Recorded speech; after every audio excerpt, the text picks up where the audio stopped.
Ibrahim pasal 3 ayat 5 sampai 11 kita akan baca silih bergantian bagian ini.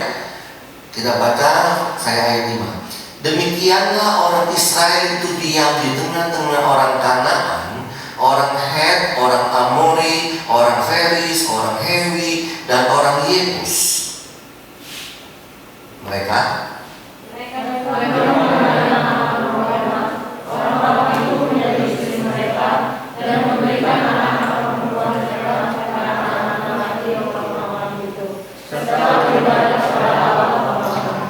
Israel melakukan apa yang jahat di mata Tuhan. Mereka melupakan Tuhan Allah mereka dan beribadah kepada para Baal dan para Aserah. Lalu mereka melakukan para Israel sehingga dia menjual mereka kepada raja akan menyusahkannya, dan orang Israel menjadi takluk kepada Lalu berserulah orang Israel kepada Tuhan, maka Tuhan membangkitkan seorang penyelamat bagi orang Israel, yakni Otniel anak Kenas, adik Kaleb. Tuhan menyimpan dia dari menghakimi orang Israel. Ia maju perang, lalu Tuhan menyerahkan manusia-manusia lain kerajaan ke dalam tangannya, sehingga dia mengalahkan manusia-manusia bersama-sama. Lalu amanah negeri itu 40 tahun lamanya. Kemudian matilah Otniel anak Kenas itu. Saudara yang dikasih oleh Tuhan, hari ini kita kembali masuk dalam tema tahun kita tahun ini, tahun 2020. Become useful Christian. Menjadi berkat bagi banyak orang. Saudara yang dikasih oleh Tuhan, kadang-kadang dalam situasi tertentu Tuhan mengizinkan suatu negara, suatu bangsa, suatu kelompok, suatu perusahaan, suatu rumah tangga boleh dalam kondisi yang drop, Tuhan izinkan itu, dalam kondisi yang menggenaskan, dalam kondisi yang rawan, Tuhan izinkan itu, dalam kondisi yang cukup pilu seperti sekarang. Tuhan izinkan corona masuk ke dalam dunia, dan memang di dalam dunia belum pernah terjadi seperti ini. Tuhan izinkan itu, cukup pilu, cukup sedih, dan mungkin Tuhan izinkan ada keributan, ada kegoyahan, dan sebagainya, dan sebagainya. Saudara, kita perlu tahu kalau Tuhan itu izinkan hal itu terjadi, tentu ada maksud Tuhan, supaya kuasa Tuhan, supaya kekuatan Tuhan dapat dinyatakan, supaya kekuatan Tuhan dapat dirasakan oleh manusia yang ada di muka bumi ini, supaya anugerah Allah itu dapat terlihat. Wow, siapakah dia yang melakukan ini? Contohnya, ketika Tuhan izinkan murid-murid dan banyak orang di atas perahu itu diombang-ambingkan oleh gelombang yang besar, taufan yang besar, mereka berusaha, mereka tidak mampu, mereka berusaha tidak bisa, mereka berupaya dengan pengalaman mereka, dengan kekuatan mereka, mereka juga tidak bisa. Akhirnya hanya satu, yaitu kematian. Itu Tuhan izinkan terjadi. Maksudnya apa? Akhirnya Tuhan berdiri di atas kapal. Teduhlah angin itu, redalah angin itu, gelombang itu. Seketika, langsung, dengan kata yang segera, gelombang itu langsung teduh. Taufan itu langsung teduh, yang belum pernah terjadi di dalam dunia. Model seperti ini loh, gelombangnya besar, tiba-tiba ada satu orang yang berkata, teduh, belum pernah terjadi. Gelombang taufan yang begitu dahsyat yang dialami oleh murid-murid, dan murid-murid selama puluhan tahun melaut belum pernah mengalami seperti itu. Gelombang yang besar tiba-tiba berhenti dengan perkataan Tuhan Yesus. Akhirnya murid-murid dan orang berkata, siapakah dia itu? Kok angin ribut bisa langsung taat tunduk sama Yesus Kristus? Akhirnya orang berkata, wow, dia adalah Tuhan. Yesus adalah Mesias. Yesus adalah anak Allah. Yesus yang luar biasa, yang belum pernah aku lihat di dalam dunia ini. Itu yang Tuhan ingin menyatakan di dalam suatu peristiwa yang terjadi.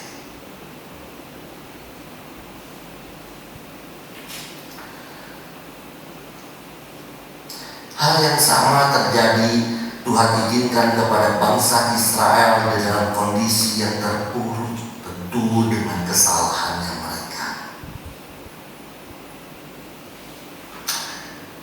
yaitu mereka tidak taat. Di mana mereka tidak taat?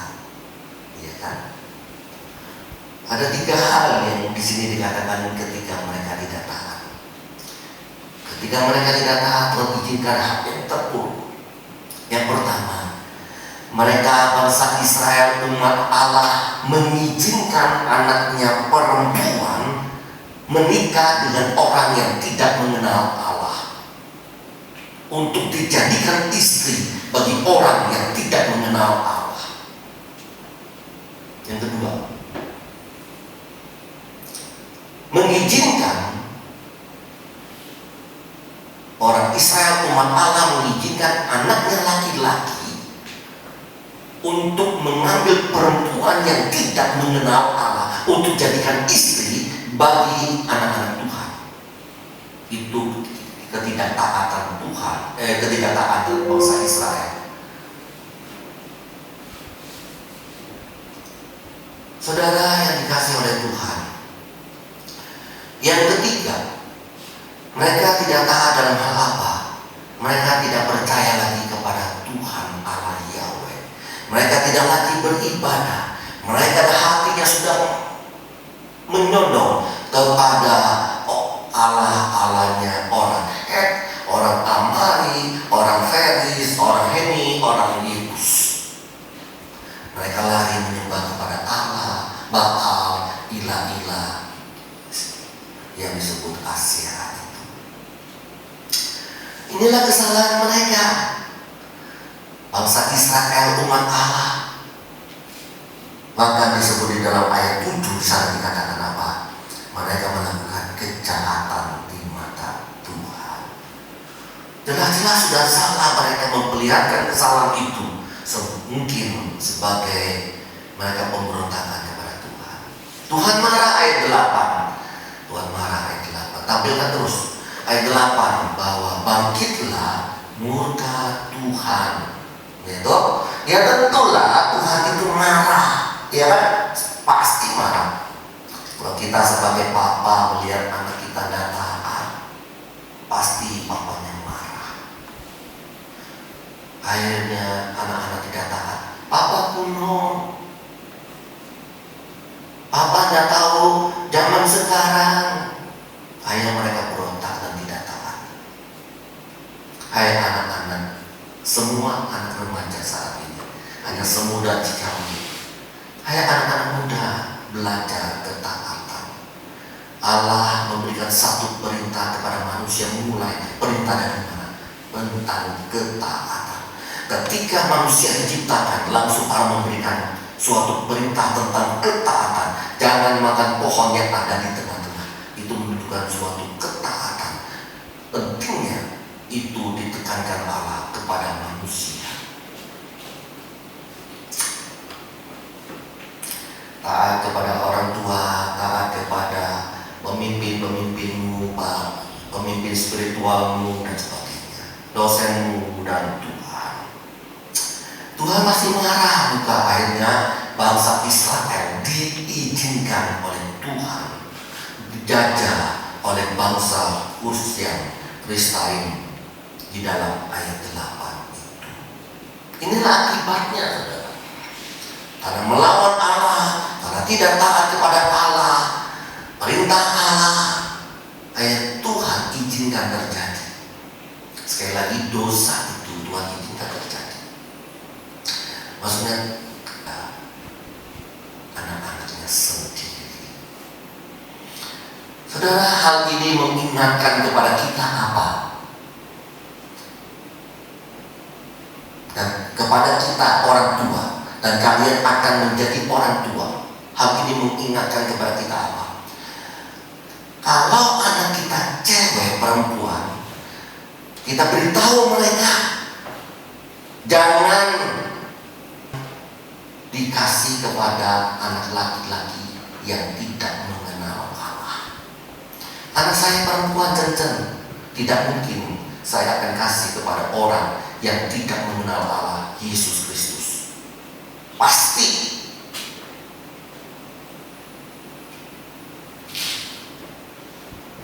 Kalau kita punya anak laki-laki, kita beritahu kepada anak laki-laki kita, jangan mengambil perempuan yang tidak seiman, sepadan dari orang-orang yang tidak mengenal Allah. Itu hukum Allah. Itu hukum Allah. Rasul Paulus juga menambahkan hal itu. Kalau Allah menetapkan di dalam hakim-hakim, sudah dinyatakan itu pada zaman perjanjian lama, kemudian ditegaskan kembali pada masa perjanjian baru oleh Rasul Paulus dalam 1 Korintus. Itu artinya sangat penting bagi kita.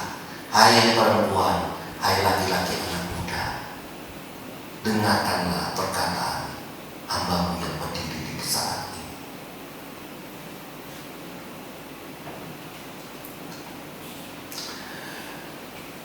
Saudara yang dikasih oleh Tuhan, akhirnya bangsa Israel. Yang ketiga, jika ada anak laki-laki kita, perempuan, dan diri kita sendiri, janganlah kita meninggalkan Tuhan. Jangan kita beribadah kepada ilah-ilah lain. Amin. Kok tegang semua sih? Santai sedikit dong. Iya. Saya selalu menekankan hal ini, ya, karena ini penting. Saya tahu pasti kalian tegang dengan kalimat-kalimat yang saya sampaikan, tapi itu penting. Baik saudara yang dikasih oleh Tuhan, kalau Tuhan marah karena kesalahan kita, Tuhan izinkan malapetaka datang dalam hidup kita. Tentu ada maksud Tuhan. Baik saudara, dalam kondisi ini bangsa Israel dalam kondisi yang terpuruk, ya saudara. Akhirnya Tuhan izinkan hal itu terjadi, dan akhirnya Tuhan itu memang Allah yang penuh kasih. Dia memakai Otniel untuk memanggil Otniel tampil menjadi seorang hakim di tengah-tengah bangsa Israel. Otniel adalah anak yang muda untuk menjadi berkat di Bisul bagi orang-orang Israel. Akhirnya dikatakan Otniel berperang di dalam ayat 10. Di sana dikatakan apa? Iya, dikatakan ayat 10. Iya, Otniel maju berperang apa? Mengalahkan apa? Mengalahkan Kusyam Risyatain. Saudara, akhirnya dengan tangannya Otniel boleh menang dengan bangsa Aram. Waktu itu bangsa Aram, bangsa yang besar, orang takluk dan takut dengan raja Aram itu. Oh, besar raja Aram. Akhirnya Otniel yang masih muda itu Tuhan pakai untuk menang, memberikan kemerdekaan kepada bangsa Israel, untuk menghilangkan perbudakan. Tuhan memberikan sukacita kepada bangsa Israel, menghilangkan kesedihan daripada penderitaan orang-orang Israel. Tuhan memberikan kebebasan untuk mengatur akan bangsanya sendiri sebagai umat Allah, pilihan Allah. Mereka lepas daripada penjajahan yang mereka begitu lelah, begitu capek, bekerja pasrah, dalam bahasa kerja rodi. Saudara, itulah bangsa Israel boleh mengalami seperti itu. Dari dijajah mengalami kemerdekaan, dari kesedihan, penderitaan mengalami sukacita, kelelahan, kecapean, mendapatkan kebebasan. Berapa banyak bangsa Israel seperti itu, mengalami seperti itu. Akhirnya melalui tangannya Otniel, mereka bisa mengalami seperti itu. Akhirnya dapat saya katakan, Otniel become useful for bagi orang-orang bangsa Israel. Saudara yang dikasihi oleh Tuhan, luar biasa bukan? Mereka mengalami 40 tahun seperti itu, peristiwa yang lama.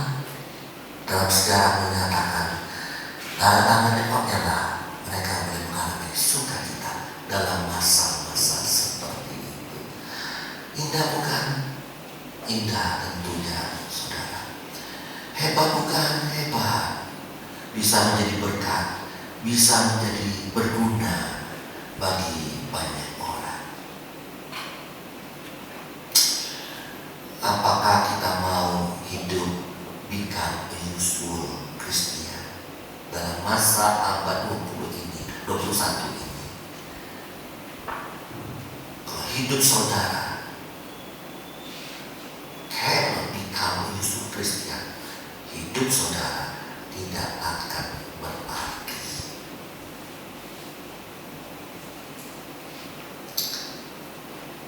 Sekarang timbul pertanyaannya, why Otniel bisa menjadi berkat bagi banyak orang? Saudara juga bertanya, Pak Pendeta Chandra, Musa Chandra, bagaimana saya bisa jadi berkat bagi banyak orang? Hampir setahun kita berbicara itu, bukan? Lupa mungkin, enggak sih? Tapi hari ini kita berbicara satu hal yang sangat penting untuk bisa menjadi berkat bagi banyak orang. Kita lihat tentang Otniel ini. Kenapa Otniel bisa menjadi berkat bagi bangsa Israel selama 40 tahun lamanya?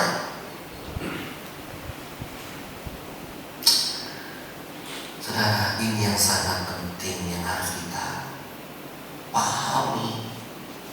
Kita benar-benar sampaikan di dalam bawah alam sadar kita, sesadar-sadarnya, kenapa Otniel bisa jadi berkat bagi banyak orang. Bukan satu, bukan 1000, bukan 1 juta, berjuta-juta orang, yaitu bangsa Israel. Di dalam ayat 10 di sana dikatakan apa? Hanya satu yang menjadi peristiwa yang sangat penting sehingga Otniel bisa menjadi berkat bagi banyak orang. Di sana dikatakan Roh Tuhan apa? Roh Tuhan apa? Hingga di dalam diri Otniel. Roh Tuhan tinggal di dalam diri Otniel. Artinya apa? Tuhan ada di dalam kehidupan Otniel. Artinya apa? Tuhan melingkupi diri Otniel. Artinya kehadiran Tuhan ada dalam kehidupannya. Itu rumusannya. Sekali lagi, kehadiran Tuhan di dalam hidupnya itu sehingga dapat menjadi berkat bagi banyak orang. Hakim-Hakim 6:34.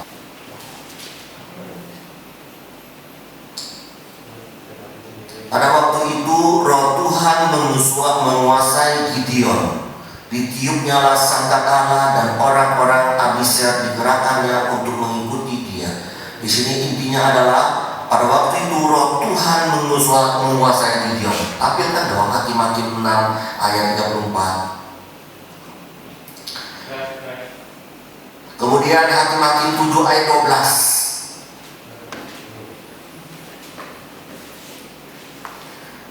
Hakim-Hakim 7 ayat 12 di sana dikatakan apa?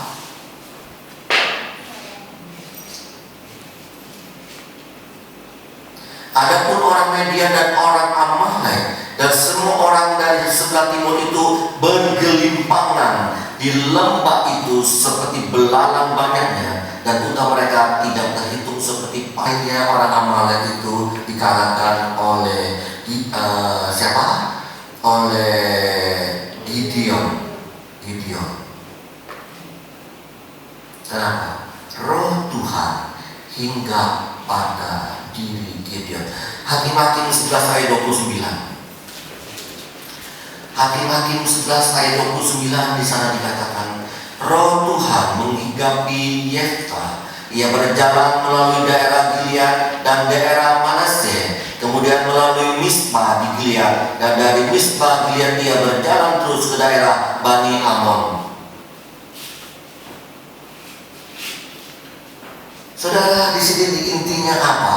Roh Tuhan hingga pada diri Yefta. Apa yang dikerjakan? Ayat 32. Kemudian Yefta berjalan terus untuk berperang melawan Bani Amon, dan Tuhan menyerahkan mereka ke dalam tangannya. Tuhan hadir dalam diri Yefta sehingga mengalahkan bangsa Amon. Saudara, di dalam Hakim-Hakim menunjukkan bahwa orang-orang dihinggapi oleh roh Allah. Allah hadir dalam orang itu sehingga orang itu boleh menjadi berkat bagi banyak orang.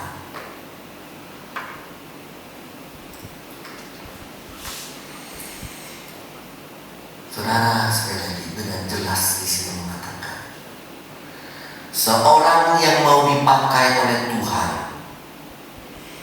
untuk menjadi berkat yang ingin berguna bagi banyak orang, satu rumusannya, Allah ada di dalam hidupnya.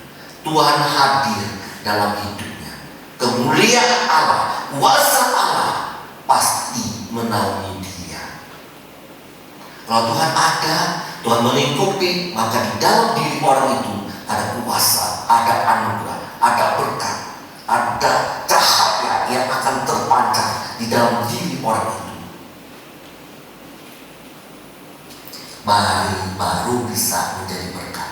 Sekarang pertanyaannya, Pak Pendeta, aku kok sudah 20 tahun tidak pernah jadi berkat, ke gereja pulang. Ya, seperti itu.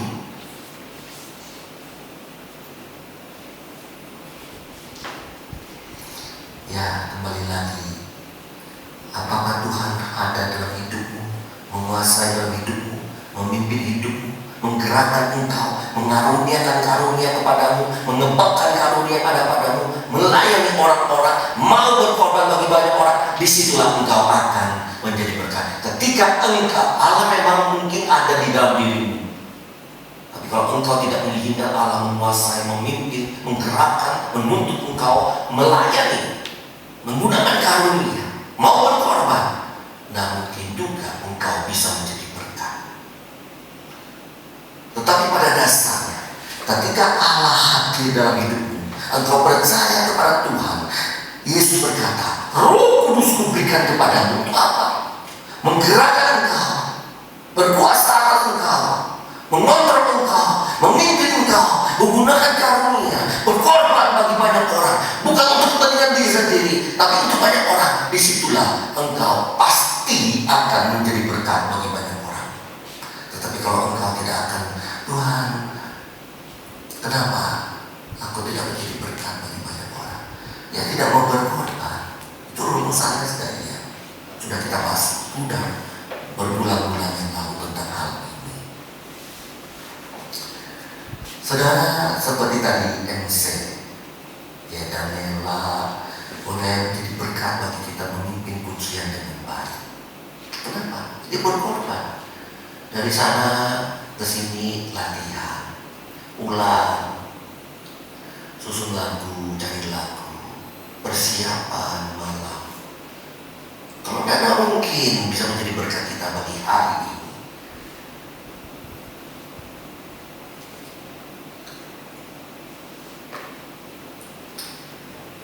Saudara yang dikasih oleh Tuhan, inilah yang perlu kita belajar.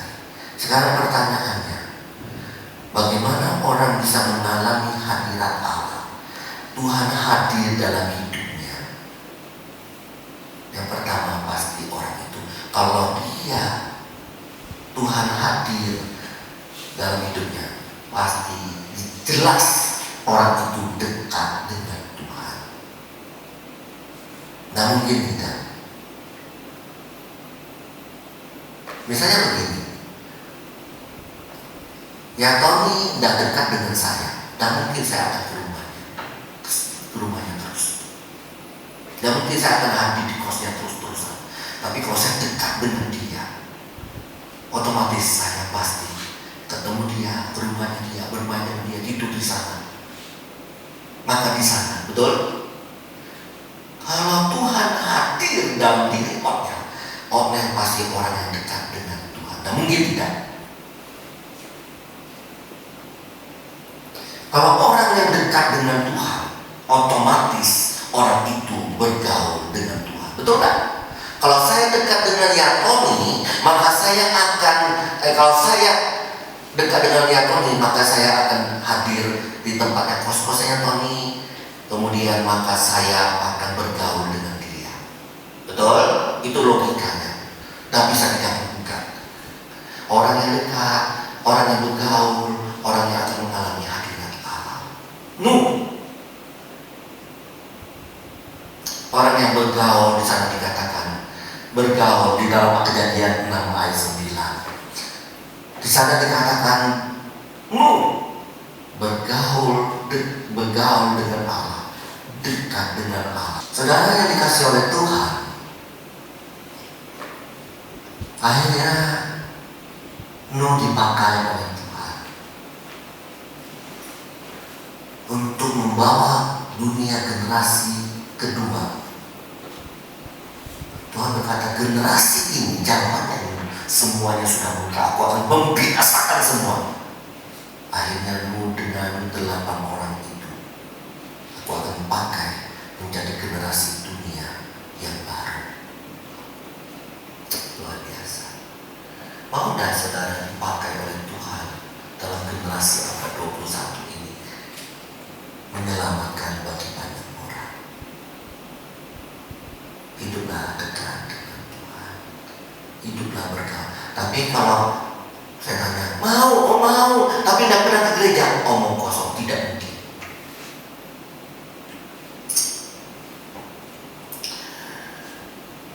Tidak mau berdoa, tidak pernah berdoa, tidak pernah ibadah, tidak pernah persekutuan, tapi mau jadi berkat bagi banyak orang, enggak mungkin.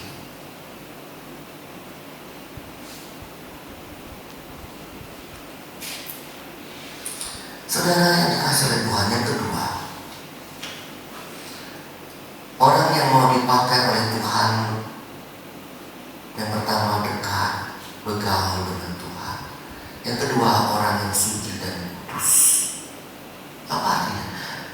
Tuhan hadir, Tuhan yang penuh dengan kemuliaan, maka hadir di dalam orang yang kudus itu. Atau Tuhan akan menyucikan orang itu, seperti Yesaya yang najis, yang kotor itu hati Tuhan bersihkan dengan bara api, sehingga Yesaya boleh dipakai oleh Tuhan menjadi berkat bagi banyak orang. Syarat yang kedua adalah orang yang suci dan kudus di hadapan Tuhan. Saudara, ini yang penting. Yusuf, masih ingat Yusuf ketika digoda sama Potifar, ayo tidur sama aku, itu masih muda. Tapi Yusuf bilang tidak. Akhirnya Yusuf menjadi orang nomor 2 terbesar di Mesir, menjadi berkat bagi bangsa orang-orang yang bukan mengenal Tuhan.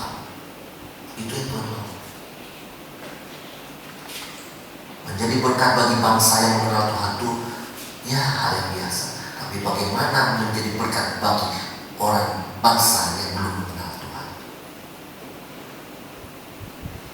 itu yang luar biasa.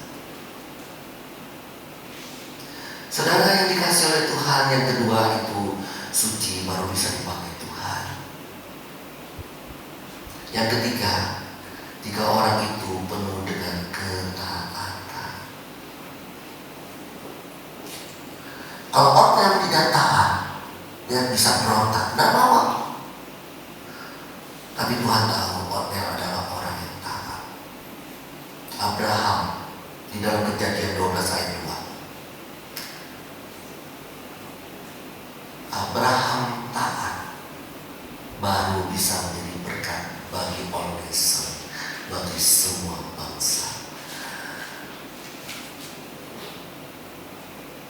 Kalau dia tahu bacakan bagian ini dengan Biblia, Daniel.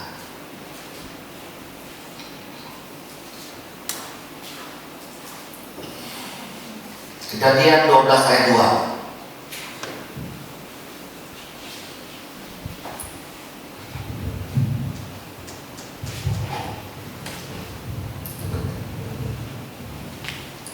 Kejadian 12 ayat 2 berbunyi, Aku akan membuat engkau menjadi bangsa yang besar dan memberkati engkau serta membuat namamu masyhur, dan engkau akan menjadi berkat. Saudara, ini kalimat keluar setelah apa? Yaitu Kejadian 12. Ya, Allah memanggil Abraham adalah orang yang taat.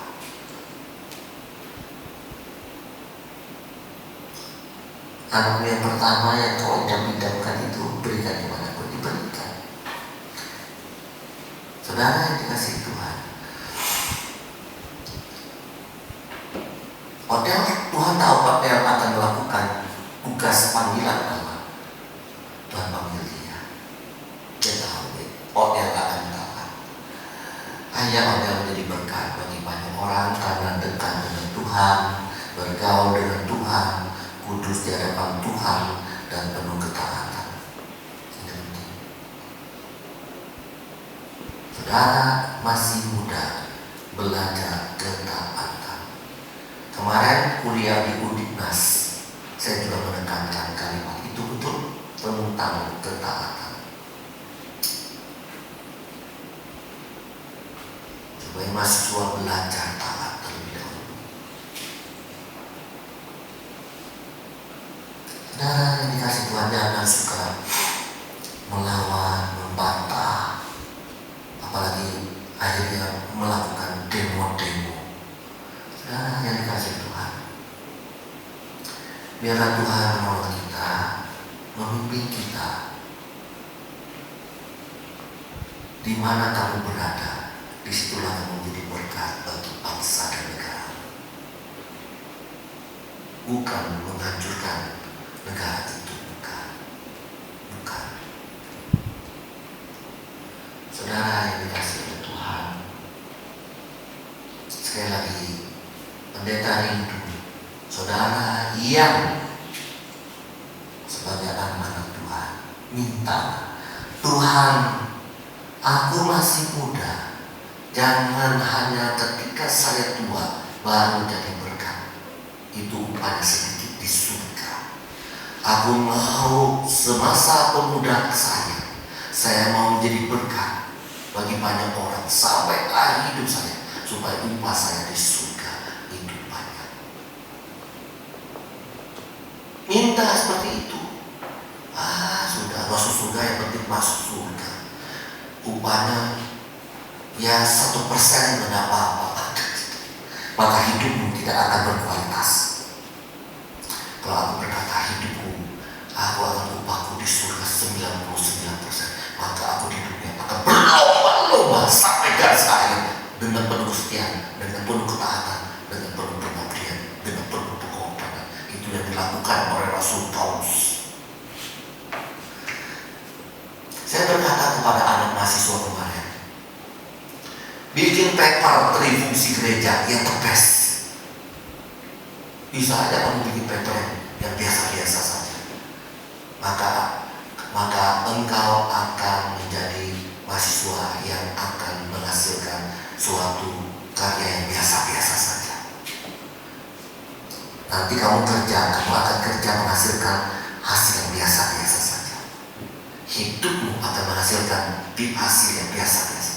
Tetapi kalau mulai hari ini kamu mengerjakan suatu pekerjaan, aku yang the best, sulit, oke. Tantangannya banyak, oke. Rintangannya banyak, yes. Gak apa-apa, aku maju terus. Pokoknya aku yang the best. Kalau kita terbiasa dalam hidup seperti itu, maka hidupmu akan melakukan yang the best.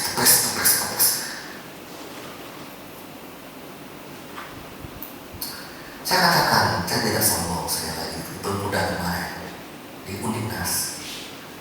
Skripsi saya yang pertama itu satu-satunya di Indonesia. Sulit, belum pernah dapat pelajarannya, tapi berani mengambil. Dosen bilang, dosen dari profesor dari ITS, kamu berani ambil mata kuliah skripsi ini? Berani? Yakin Pak. Oh hebat kamu ya. Nah, ini belum pernah ada di Indonesia.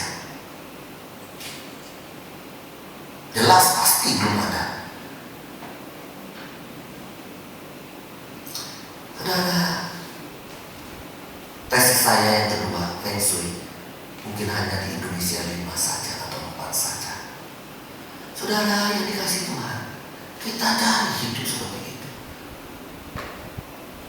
Kalau kita hidup, ya paper, ya sudah, seadanya kerja habis selesai kita pergi, selesai kita main-main, selesai kita ada. Kalau hidup seperti itu, seadanya kerja, akhirnya kita untuk habis itu hidup kita sendiri, nafsu kita sendiri, tak bisa. Tidak akan jadi berkah bagi banyak orang. Saudara yang dikasih Tuhan, mari kita yang beri yang terbest untuk Tuhan, untuk orang lain, dan untuk diri kita sendiri. Jangan yang gampang-gampang, yang mudah-mudah. Belajar saat ini, aku cari yang paling sulit, yang paling berat, dan itu akan menjadi kebiasaan, habitat di dalam kehidupan kita, sehingga itu akan, orang akan melihat, saya percaya dan biarlah kalau persiapan, kalau disuruh liturgis, ya persiapan yang 100% the best. Bulan depan saya panggil lagi, bulan depan saya panggil lagi.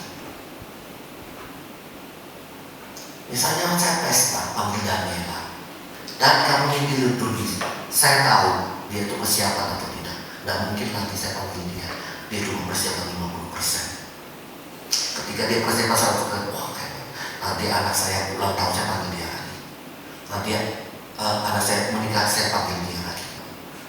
Saudara yang dikasih oleh Tuhan, orang tahu ketika engkau sejak dari masa muda mengerjakan yang berkualitas, engkau akan dilihat orang, naik pangkatmu, naik jabatan, naik kedudukan, engkau akan dihargai orang. Tapi kalau engkau kerja, model bagai gini, memang aja pantasnya. Dari muda, dari remaja, SMA, pasti dia bekerjanya paling cuma mengerjakannya dengan maksimal 50%. Bagaimana bisa dihargai orang? Bagaimana bisa menjadi berkat bagi banyak orang? Apalagi orang ini tidak mau tahu sama rekan-rekan satu dengan yang lain, pekerjaannya mereka, tugasnya mereka, tantangannya mereka. Habis hidup kita, habis. Hidup kita untuk diri kita sendiri. Kamu ada masalah, tahu. Kamu ada kekurangan, aku tidak mau besok, aku tidak mau telepon, aku tidak mau ubis. Tidak bisa. Saudara yang dikasih oleh Tuhan, ketika Nehemia dipanggil oleh Tuhan, mendengar berita tembok Yerusalem runtuh, dia menangis luar biasa. Lu apa urusannya dengan tembok Yerusalem? Dia kan rakyat biasa. Untuk apa nangis? Tak perlu lah. Tapi dia menangis untuk tembok itu. Akhirnya apa? Tuhan pakai orang itu. Kalau orang itu menangis, punya beban, punya tanggung, punya kerinduan, Tuhan akan pakai orang itu. Kalau orang itu tidak pernah nangis, tidak pernah cuek, tidak pernah perhatian, selalu atori, selalu cuek, tidak pernah Tuhan pakai. Bagaimana bisa jadi berkat? Itu rumusannya. Biar Tuhan menolong kita. Mari kita berdoa. Tuhan, kami rindu seperti Otniel yang dipakai oleh Tuhan menjadi berkat bagi banyak orang. Luar biasa selama 40 tahun. Kami rindu dalam masa muda kami 20 tahun, 30 tahun ini, usia 20, 30. Kami mau menjadi berkat dalam usia kami sampai 70 tahun. Sehingga 30, 40 tahun itu menjadi berkat bagi banyak orang seperti Otniel adanya. Tolonglah ya Bapa, Engkau memberkati kami dengan kasih karunia-Mu. Gerakkanlah hati kami supaya selalu mengalami kehadiran Tuhan dalam hidup ini. Bapa, kami boleh dekat dengan Tuhan. Tuhan yang hadir adalah Tuhan yang suci, biar kami pun suci adanya. Jikalau Tuhan boleh memakai Otniel penuh dengan ketaatan, kami juga bisa seperti itu. Berkati kami Tuhan, nyatakan berkat-Mu kepada kami. Dalam nama Tuhan Yesus